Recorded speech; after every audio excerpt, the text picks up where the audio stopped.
Thanks and welcome to the 6:15 with me, Kejang Henry Atimbe. We flag up with our headlines.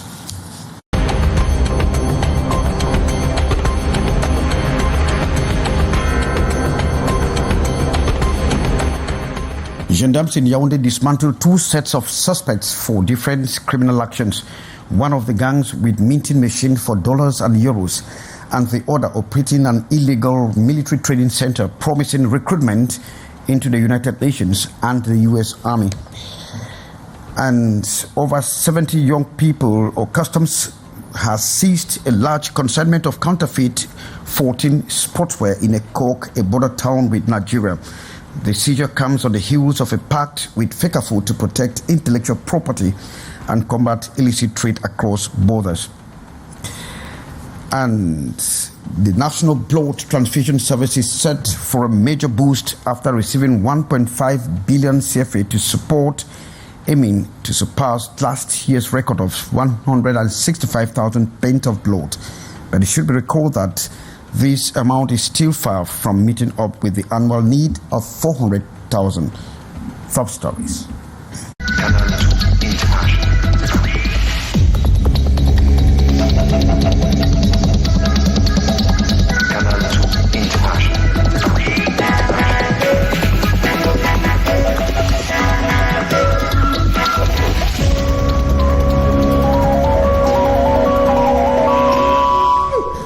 Thanks and welcome to join me. I'm Kejang Henry Atimbe, and of course you can consult us on our respective platforms. We begin from Yaoundé, where gendarmes have dismantled two sets of suspects.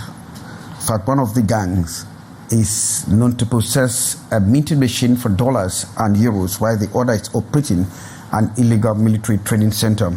And of course they have promised recruitment into the United Nations and the U.S. Army. Haisincha has the development.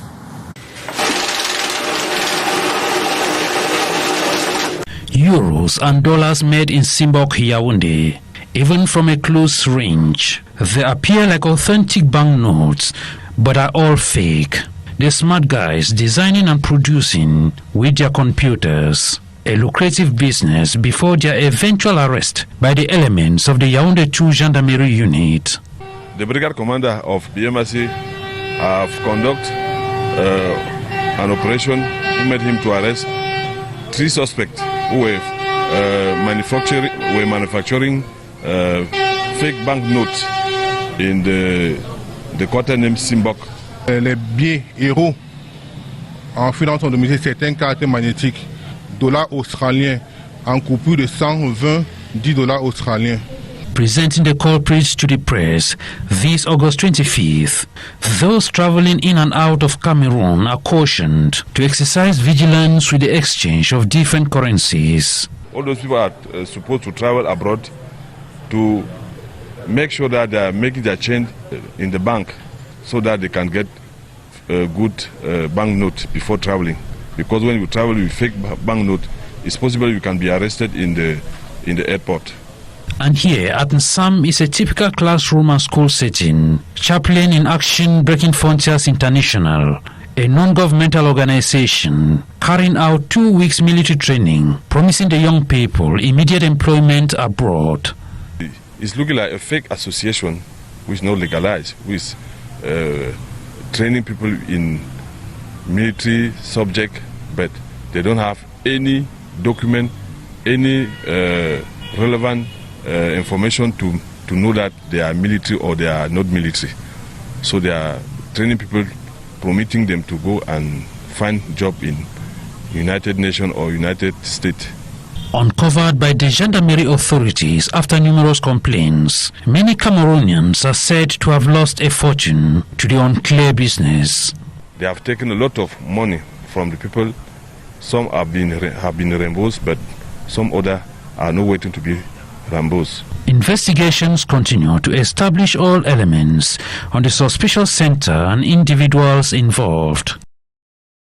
Thanks very much, Hassan Chia. And over in the southwest region, precisely in Ekok, Customs Department has seized a huge consignment of counterfeit 14 sportswear. Ekok, should be recalled, it's a border town between Cameroon and Nigeria. In fact, the seizure comes following on the heels of a pact between the Cameroon Football Federation and the Customs Administration to protect intellectual property and to combat illicit trade across the borders. Ines Daniel Ondwabala is our Southwest Chief Correspondent. She reports. The fight against counterfeiting continues with renewed intensity at the Southwest Customs sector, records yet another significant seizure of fake sportswear bearing the Fortin brand. The operation was carried out by officers of the Mobile Custom Brigade of Ekok in the Southwest region at the Bamenda Mountfe Ekok Abakaliki Unugu corridor.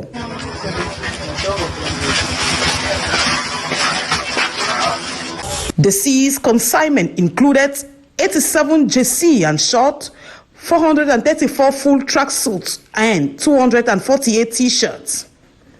The counterfeit goods had crossed into Cameroon from Nigeria in a private passenger vehicle. Thanks to the vigilance of customs officers, the illegal goods were intercepted before reaching the local markets.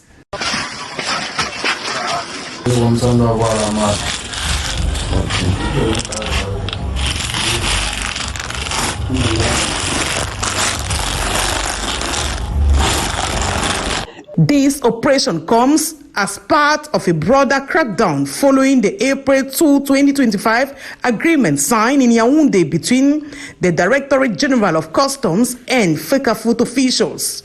The memorandum of understanding aimed to combat smuggling and counterfeiting of official football gear, for which Fecafoot hold exclusive distribution rights nationwide.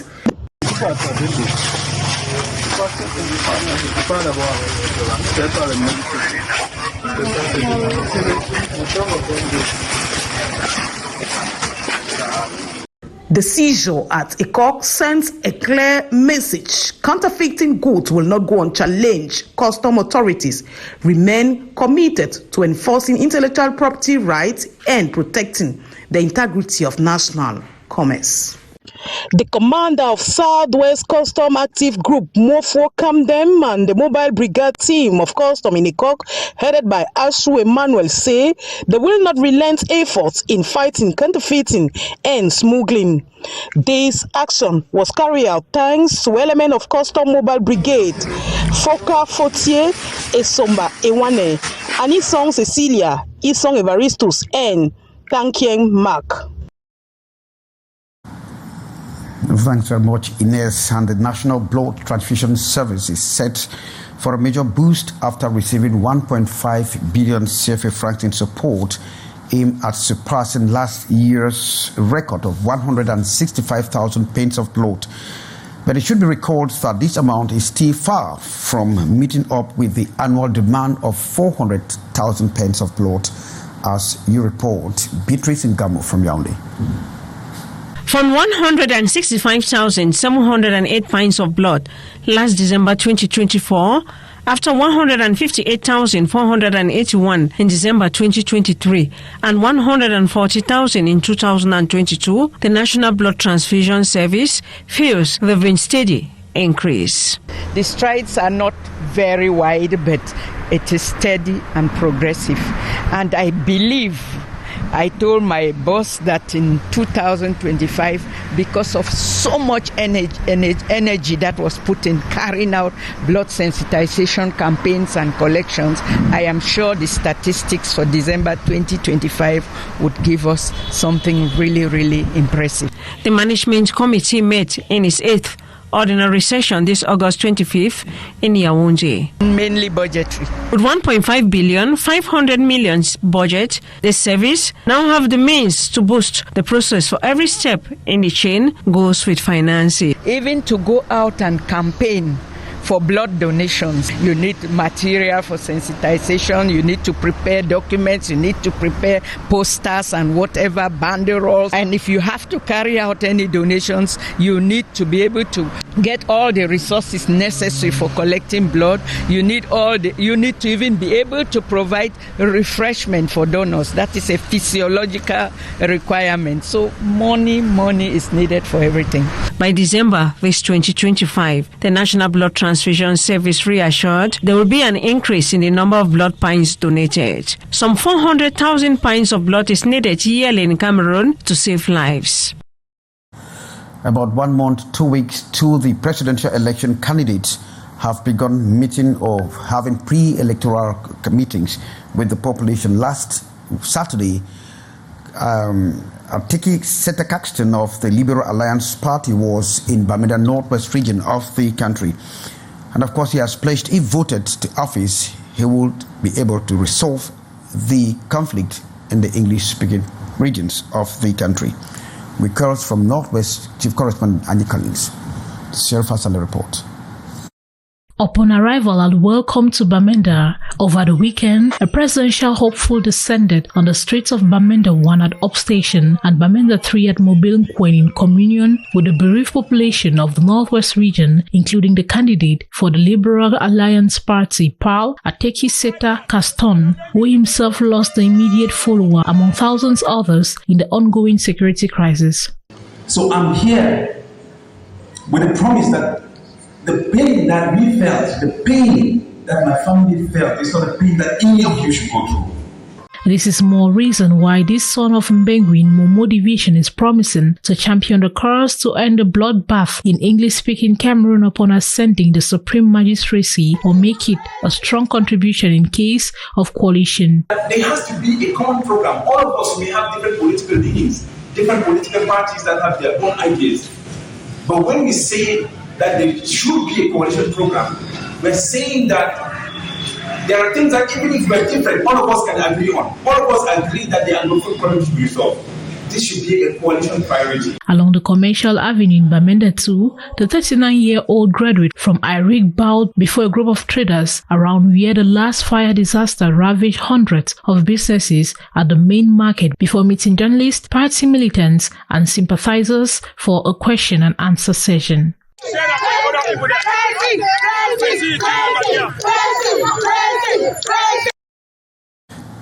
Thanks very much, Sherfa Saleh. And the Cameroon Association of English-Speaking Journalists, Douala chapter, known as Kamasesh D, has trained journalists on ethical reporting ahead of the 2025 presidential election. They were trained to sharpen ethical standards and, of course, ensure responsible and safe coverage of the electoral process. Once more, Sherfa Saleh. As Cameroon gears up for its 2025 presidential elections, English-speaking journalists in Douala have been urged to uphold professionalism and ethics in their coverage. Over the weekend, the Cameroon Association of English-Speaking Journalists, Kamasesh Douala chapter, held a workshop aimed at preparing reporters for responsible election reporting. That we have not been respecting the law on all fronts because we lack laws. We lack law. The event brought together legal experts, election officials, and media practitioners to discuss ethical standards, electoral processes, and safety measures. Sir Dr. Tumfo Barrister Nico Halley, national patron for Kamasesh, stressed the need for journalists to embrace what he termed the rule of law in their work. It has been dampened by the absence of law, because when there's law, everybody will be part of, governance. Participants were also briefed on the country's electoral procedures by Dorothea Antoinette Eyango, chief of the Elekam Bureau for the Wuri Division. She explained the process from the convocation of the electorate to the official release of results, reminding journalists that only official figures should be reported. According to Kamasesh Douala chapter, the training is part of its wider commitment to strengthening ethical journalism and supporting English-speaking reporters in Cameroon. Thanks very much, Sherifa. And hundreds of women rallied in Yaoundé last weekend under the project The Cameroon We Want, pressing for a stronger policy to protect women and girls, and of course vowing to make sure they put a united fight against discrimination. From Yaoundé, we have Beatrice Ngamo with the details. The Yaoundé gathering, grouping around 100 young girls and women, was around the slogan, "The Cameroon we want." All dressed in black, they symbolically denounced the challenges weighing on women's solidarity. Despite years of activism, the fight for the protection of women's rights remains difficult. Ahead of the October 12 presidential election, these women are advocating for a better Cameroon for themselves and for their children, with solutions they have defined from the grassroots level in communities to the highest socio-political and economic spheres.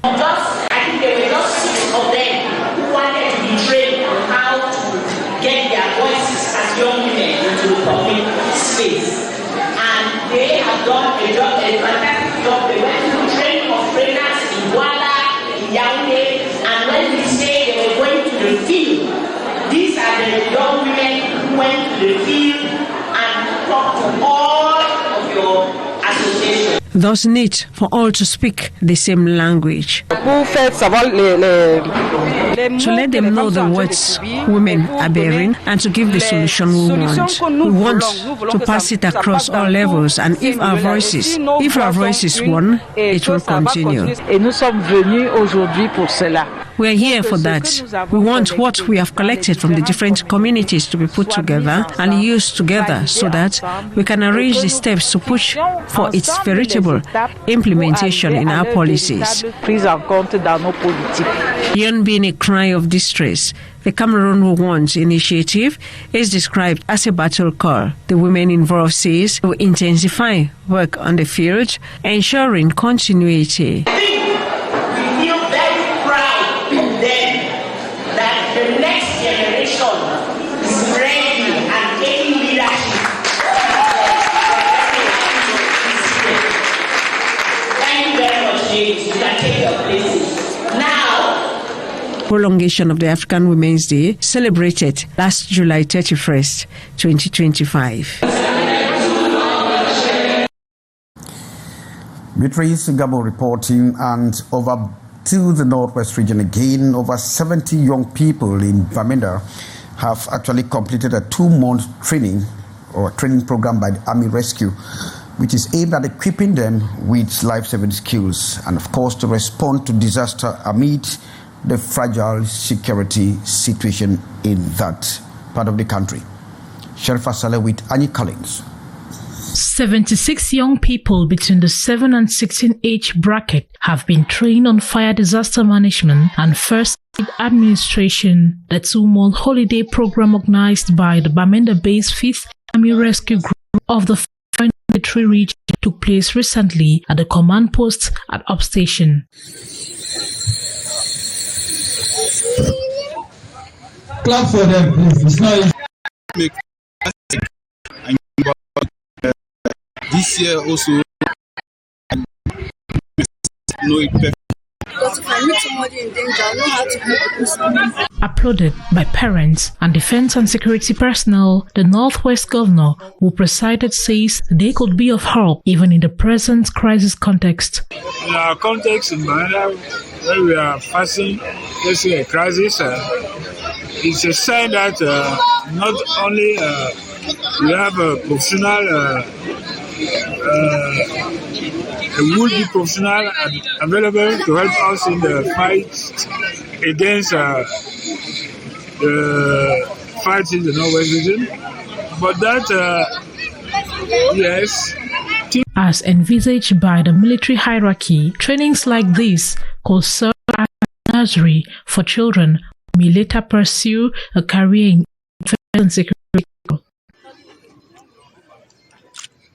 Sherifa Saleh drawing the curtains for this edition of the 6:15 with me, Kejan Henry Atimbe. Coming up is Lee Piju with the brief, the actuality. From all of us, it's goodbye.